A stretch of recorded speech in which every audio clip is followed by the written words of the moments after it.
ఋషి ప్రోక్తం ప్రేక్షకులకు నమస్కారం. నేను మీ బాలచంద్ర శర్మ, బృహస్పతి జ్యోతిష్యాలయం. ఇప్పుడు మనము అక్టోబర్ మాస ఫలితాల గురించి తెలుసుకుందాం.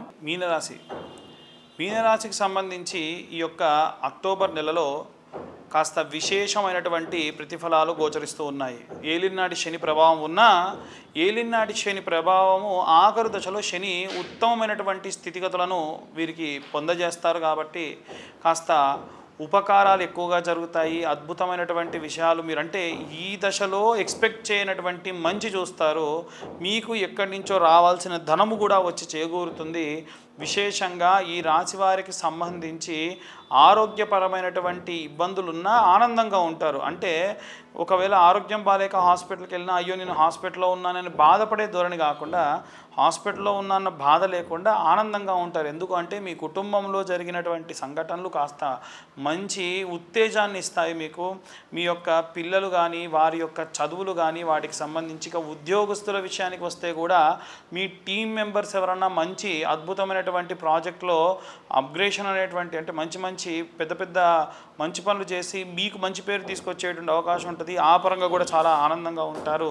ఇక విద్యార్థుల విషయానికి వస్తే ఎప్పట్లాగానే వీరు అనుకున్నట్టుగా టైంకి చేయాలని, టైంకు వెళ్ళాలని, టైం టు టైం చేయాలని చేసినందుకు గాను అప్రిషియేషన్స్ బాగా వచ్చేటువంటి అవకాశం ఉంది.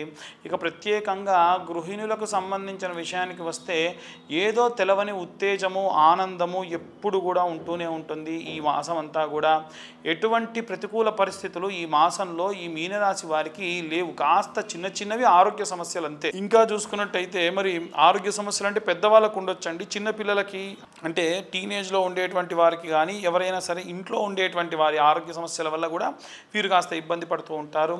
ప్రత్యేకంగా ఈ రాశివారు ఈ నెలలో విశేషంగా లక్ష్మీనారసింహస్వామి వారి యొక్క మంత్రము ఓం వజ్రధృష్టాయ విద్మహే తీష్ట ధీమహి తన్నో నారసింహ ప్రచోదయాత్ అన్న మంత్రం కానీ, లేదు ఉగ్రం వీరం మహావిష్ణుం జ్వలంతం సర్వతోముఖం నృసింహం భీషణం భద్రం మృత్యోర్మృత్యుహిమామృతం అన్న మంత్రం కానీ ఏది లేకుంటే మీకు ధనము రావాలి వస్తాయి అని చెప్పిన తర్వాతకి ఇంకా కూడా ఆలస్యం అవుతుంది అంటే గనక ఈ యొక్క మాసం అంతా కూడా మీరు వీలైనంత వరకు లక్ష్మీనారసింహస్వామికి సంబంధించినటువంటి రుణ విమోచన స్తోత్రాన్ని చదువుకోవడం మంచిది.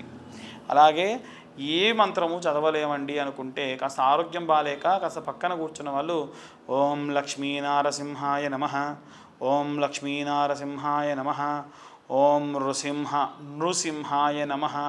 చాలామంది నరసింహ అని అంటూ ఉంటారు, అలాగే నృసింహ అని కూడా అంటారు. కాబట్టి ఓం లక్ష్మీదేవి వచ్చినప్పుడు నారసింహాయ నమః, ఓం నృసింహాయ నమః అన్న మంత్రాన్ని పఠనం చేయడం వల్ల విశేషమైనటువంటి ప్రతిఫలాలు పొందుతూ ఉంటారు.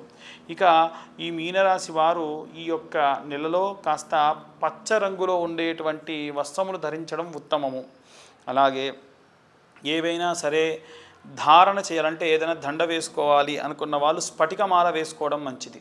స్ఫటికంతో ఉండేటువంటి మాల ధరించడం ఆడవాళ్ళు కానీ మగవాళ్ళు కానీ మంచిది.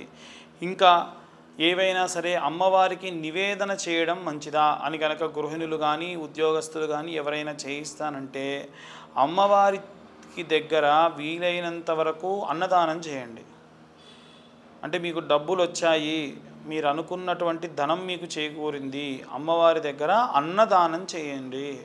దానివల్ల విశేషమైనటువంటి ప్రతిఫలం దక్కుతుంది. అలాగే ఈ రాశిలో ప్రత్యేకంగా మనకి ఎప్పటి నుంచో ఎదురు చూస్తున్న ధనము సంప్రాప్తించిన తరువాతకి దేవుళ్లకు సంబంధించినటువంటి ఆంజనేయ స్వామికి కానీ వెంకటేశ్వర స్వామికి కానీ నామములు ఉంటాయి కదంటే వెండిలో చేయించి బహూకరించడం వల్ల ఇన్ని రోజుల నుంచి మీరు పడ్డటువంటి కష్టములు పడకుండా కాపాడుతూ ఉంటారు.